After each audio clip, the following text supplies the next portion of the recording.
чем заключается твой проект? Да, значит, первично это музыкальный альбом.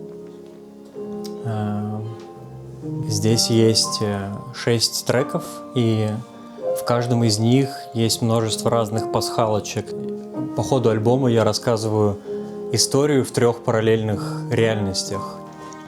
Первая из историй — это непосредственно история ижорского народа. На ижорском языке есть 1500 песен, но они все записаны в классическом определенном фолковом стиле. И это будет первый в истории электронный альбом на ижорском языке. В альбоме используются как электронные музыкальные инструменты, так и, например, сэмплы каких-то старинных записей фольклорных певцов и певиц, которые были задокументированы сотни лет назад.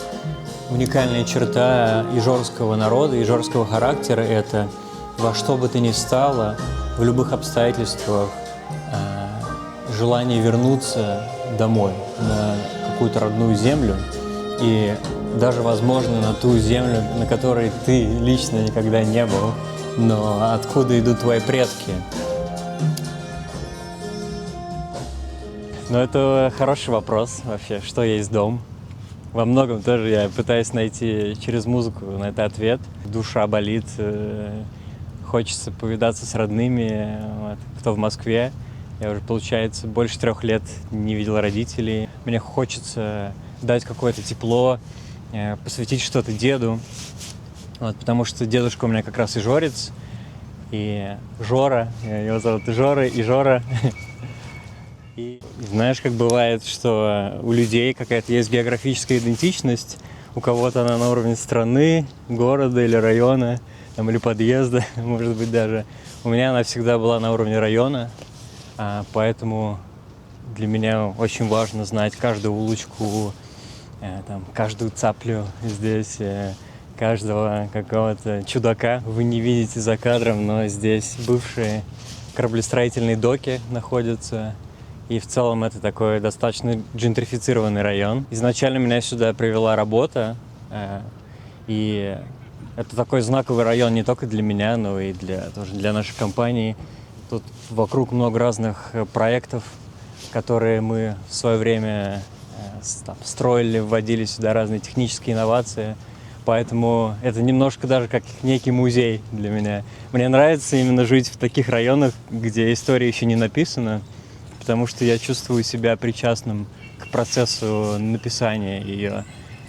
То есть, если на той стороне, в центре Амстердама, там уже есть 700-800 лет супербогатой какой-то истории, то здесь, мне кажется, что самое интересное еще впереди. Я очень люблю гулять по вечерам здесь, и мне нравится сочетание того, что здесь очень много природы, и рядом с какими-то постиндустриальными пространствами.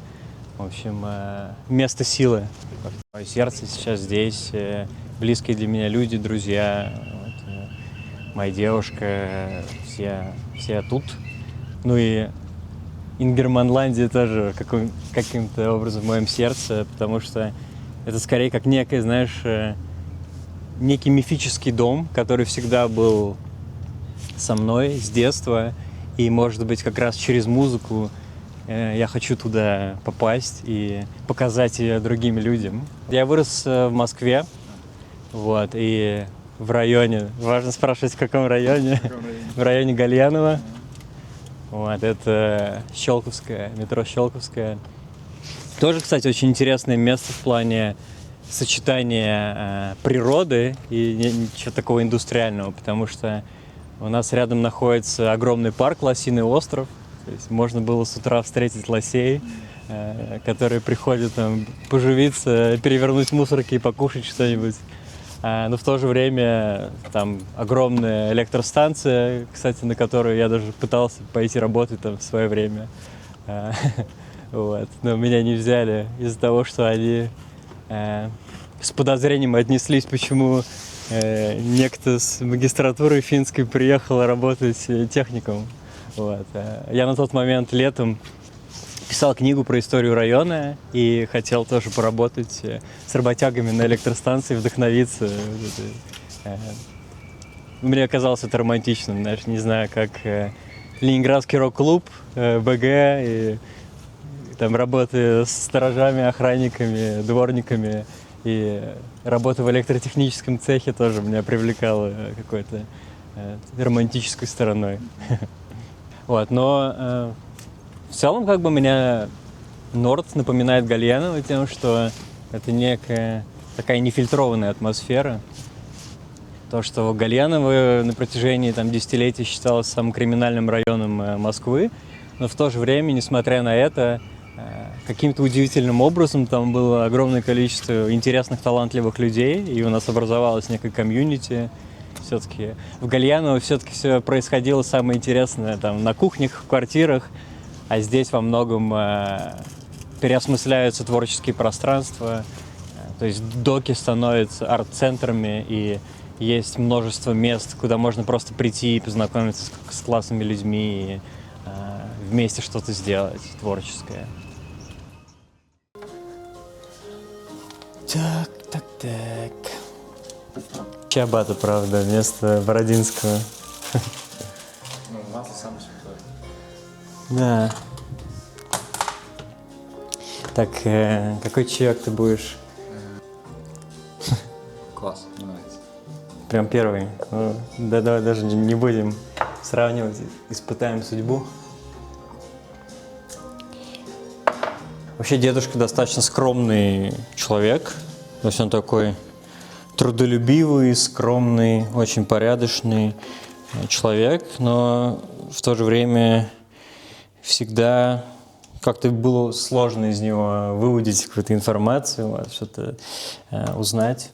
Я помню то, что он мне всегда рассказывал такую, знаешь, маленькую стишок, песенку, сказку, которая наполовину на русском, наполовину на ижорском.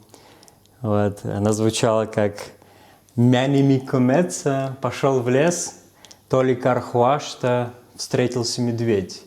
Микиной же амбума стал стрелять, кархунай же юкшума прочь бежать».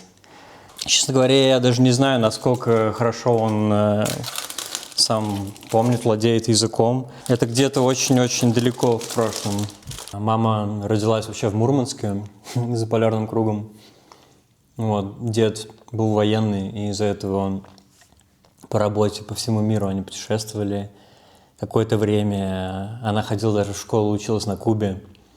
Вот. И поэтому какой-то такой, знаешь, авантюризм, страсть к путешествиям, перемещениям, она всегда была тоже в семье. И это началось во многом тоже с деда, с его профессии. Потом мама и папа, они работали геодезистами, и, соответственно, они объездили тоже весь Советский Союз, начиная от мыса Желания, вот, это на Дальнем Севере. Откуда, кстати, название группы, которая у меня в Москве была с друзьями. Музыкальная группа называлась «Мыс Желания». Как раз во многом тоже это отсылочка к тому, что это самая северная точка Европы. И там работал мой отец в экспедиции. И еще эти места, которые, кстати, открыл Вильям Баренц, который нидерландец, с Терскеллинга. Вот, я ездил на Терскеллинг, тоже ходил в его дом-музей, чтобы посмотреть, каково это было. Вот эти люди, кто отправился в какое-то далекое путешествие за неизвестностью, чтобы прорубить новый путь куда-то в неизвестность. Но они переехали в Москву. Получается, когда мама должна была идти учиться в университет, вот, и там они познакомились с отцом. И получается то, что со стороны отца у меня дедушка тоже, кстати, финно-угор. А, со стороны отца дедушка тоже финно-угор? Да. Это вообще прикольное совпадение. Да. Но он тверской карел. То есть тверские карелы, они где-то 500 лет назад, когда Швеция захватила часть вот эти типа земли, где карелы жили, они не захотели оставаться под шведской короной, и они переместились в направлении юга и в итоге осели в Тверской области.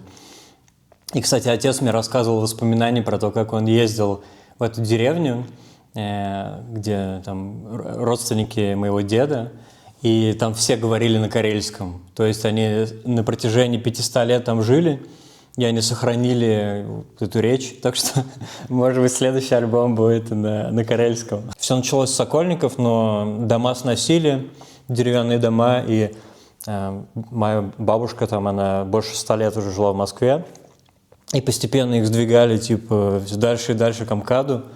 Получается то, что обе бабушки, они такие городские, а оба деда, они, получается, из каких-то финно-угорских деревень. И поэтому я в себе вижу вот это сочетание того, что мне хочется, чтобы город соприкасался с природой. И я думаю, что во многом из-за этого я в таких местах и оказываюсь, где обе стороны могут удовлетвориться, получить что-то такое для себя, где и культура очень близко, и в то же время можно как-то отдохнуть душой и провести время там, в какой-то прогулке в своих мыслях. Мне кажется, какое-то особое отношение к лесу, то, чего мне во многом не хватает тоже в Нидерландах. Знаешь, хочется какого-то леса, в котором можно было бы заблудиться, вот, пойти и там, иметь возможность там, не встретить людей через 10 минут. Вот, и лес, он как-то всегда в семье воспринимался в каком-то смысле как некое такое святое место, как храм. То есть мы ходили там, за грибами, за ягодами, там, просто много проводили время там, за прогулками тоже в лесу. И как сейчас тоже, когда я читаю про культуру, я понимаю, насколько центральное место вот, в ижорской культуре занимал лес. Так что да, я думаю, это в каком-то смысле, как вот есть у людей какая-то религия, там, и там поход в церковь, для меня и тоже как бы для деда точно, это некое духовное место, это побыть просто наедине с собой в лесу, прогуляться, там, заблудиться в своих мыслях, заблудиться на тропинках. В том числе есть как бы даже целый подход в ижорской культуре к лесным песням. Это некая такая импровизация, при которой люди там гуляют и определенным стихом выражают свое, ну, проявляют некую там спонтанность, воображение, то есть поют про то, что видят вокруг, придерживаясь определенного слога и паттерна. Вот это тоже очень классно, очень близко. Знаешь, какой-то стык такого творчества, природы, духовности. Это достаточно малый народ, который, его численность никогда там не превышала 100 тысяч. И они осели в этих местах и жили там на протяжении 1000 лет. Так же, как и лес, Балтика, Балтийское море, оно играло очень большую роль. И в целом это те места, от которых народ зависел, то есть они добывали пропитание при помощи там, тоже рыбалки. Я знаю то, что многие блюда народной кухни, это там, уха, они подразумевали тоже много различной рыбы. Чаще всего это мужская работа была, мужской труд именно работать в море, в то время как женщины, они чаще ходили в лес, вот как раз они сочиняли и пели эти фольклорные песни в лесу, и то есть у них был как бы такой, знаешь, спонтанный, частично практичный, частично такой фольклорно-творческий процесс взаимодействия с лесом. Одно из определений дома, видимо, в этой культуре, и у тебя тоже это лес. Где твой заветный лес? Мне приходит 2 места в голову. Даже 3, наверное. Во-первых, когда я жил в Финляндии и учился там в магистратуре в городе Лапинранте, вот, тоже какая-то некая любовь к району. Район назывался Скинарилла, и по факту вот этот кампус, где мы жили, он находился на берегу огромного озера Сайма, и просто бесчисленное количество каких-то там прогулок, размышлений о жизни, о том, кем я хочу быть и что я хочу делать. Как раз я очень сильно сроднился с тем лесом. И я даже много раз туда возвращался, и в какой-то момент, то есть мне настолько сильно хотелось тоже поделиться это с моими какими-то близкими и друзьями, что одним летом я позвал 7 друзей из Гальянова, и они приехали учиться в летнюю школу. И на протяжении 4 недель я как бы делил с ними вот этот экспириенс. И вот эта красота природы, особенно летом, эти сауны, прогулки по лесу, катание на лодках на рассвете. Это, я думаю, то, что для меня и для многих, кто со мной это разделил, это что-то, что на всю жизнь останется с нами. Потом второй лес, который мне приходит в голову, я думаю, что это Измайловский парк в Москве. Вот, потому что там было бесчисленное тоже количество каких-то прогулок с друзьями, как раз с которыми мы вместе делали музыку.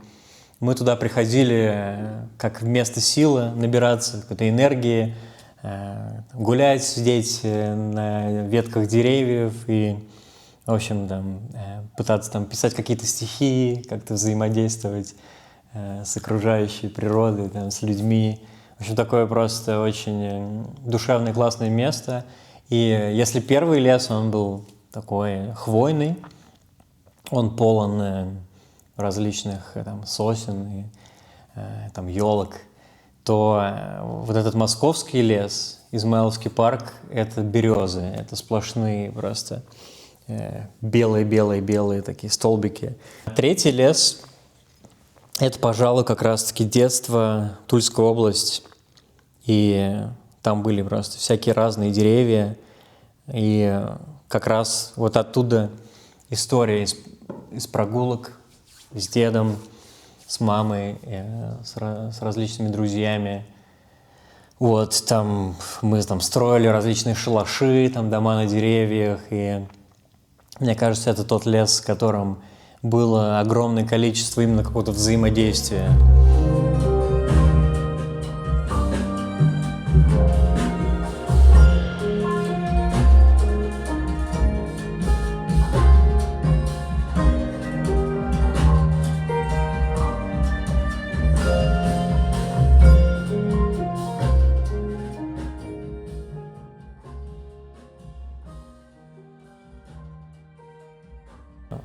Город — это место, которое постоянно происходит, процесс какой-то эволюции, там сносятся старые дома, строятся новые дома. И мне кажется, что во многом, даже если ты там окажешься, то энергетика места очень сильно меняется. Вот, но в то же время лес, мне кажется, это настолько какая-то сильная такая стихия, что то чувство, которое ты там испытывал, ты можешь там оказаться там спустя долгие-долгие годы, и вновь ты почувствуешь ту же энергию. И я хочу понять и исследовать во многом через этот проект причину, по которой люди, осознавая, что их ждет при возвращении в Советский Союз, имея возможность там, куда-то переплыть там, в Швецию и, там, не знаю, как-то зацепиться, остаться в Финляндии, они стремились все равно попасть туда, где когда-то была их земля, несмотря на все риски того, что их там ожидали депортации, запреты на перемещение там, по Союзу. Некоторых отправляли в трудовые лагеря, но просто вот эта надежда оказаться там, где твой лес, вот эта фраза, она именно про лес, она меня настолько сильно затронула, то что сюжет в том, что в какой-то момент их было 45 тысяч людей, их погрузили в поезда, и им сказали то, что вот, эти поезда везут вас назад в Ленинградскую область, вы окажетесь дома. Но, глядя в окна, в какой-то момент они понимали, что лес-то уже не твой, пейзажи уже не твои, поезд идет куда-то в другое место, и эта надежда тает.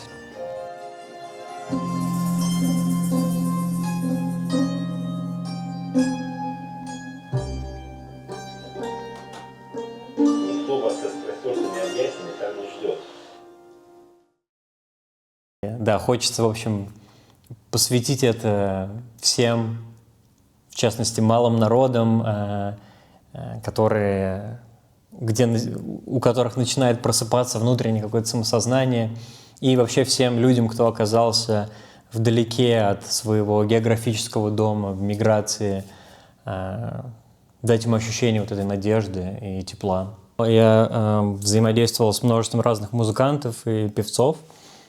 Вот, в частности, в одной из песен мне посчастливилось, что финская певица, которая также умеет и владеет ижорскими и карельскими напевами, она согласилась участвовать в проекте, и я отправил ей какую-то самодельную песню, которую я сделал на ижорском. Она поправила мне произношение, поправила некий культурный контекст, и получилось очень классно. Она отправила запись голоса мне назад. Я его всячески по-разному обработал, и получилась классная современная электронная музыка. В последней песне, где русскоязычные слова, вот, я взаимодействовал с вокалисткой, которая живет в Африке, в Уганде. Тоже у нее очень интересная история. Она фольклорная певица, которая исследовала тоже африканскую культуру в своей музыке. У нее очень хорошее чувство ритма, и она дала много разных классных идей для проекта. В частности, она присылала мне некоторые записи на суахили, и потом я слушал, вдохновлялся этим, и уже переделывал это на свои какие-то тексты на русском языке, причем использовал в том числе различные там записи 15-летней давности, которые ждали своего момента. И все это обернулось в некий такой музыкальный коктейль, и мне показалось то, что вот это настаивалось на самом деле все очень долго. Что касается леса, может быть, это не так очевидно для слушателя, но очень много звуков, разных шорохов, веточек, хрустов из леса я использовал для того, чтобы делать ритмические инструменты. То есть я засэмплил очень большое количество звуков и переработал это в барабаны. Так что на самом деле за кадром там есть и лес, и птицы. Просто это как бы в некой переинтерпретированной форме. Да, может быть, вы сразу даже не распознаете, но знаете, что там очень много маленьких пасхалочек и классных мелочей. Параллельно с альбомом выйдет виртуальный музей, где как раз-таки в 3 измерениях будет рассказана история ижорского народа, история семьи и история меня на сегодняшний день, о том, как я все это переживаю и оборачиваю в некое творчество. Вот, мы просто вчера тоже, когда с Федей там он брал интервью, я вспоминал какие-то детские моменты, и я помню, как дед стих такой рассказывал, который наполовину на русском, а наполовину на ижорском. Может быть, ну вот, я помню так то, что «Мяни кумеца пошел в лес, то ли кархуашта встретился медведь, а Мику Нойжи Амбума стал стрелять, и Карху Нойжи Юкшима прочь бежать». Что-то... Как? Я забыл. А начало ему. Ну и Пошел в лес, тули кархою вятца, встретился медведь. Виконой же амбума стал стрелять. Кархоной же южно стал бежать. Вот так, да. Видишь, как все вспомнилось. Сейчас раз.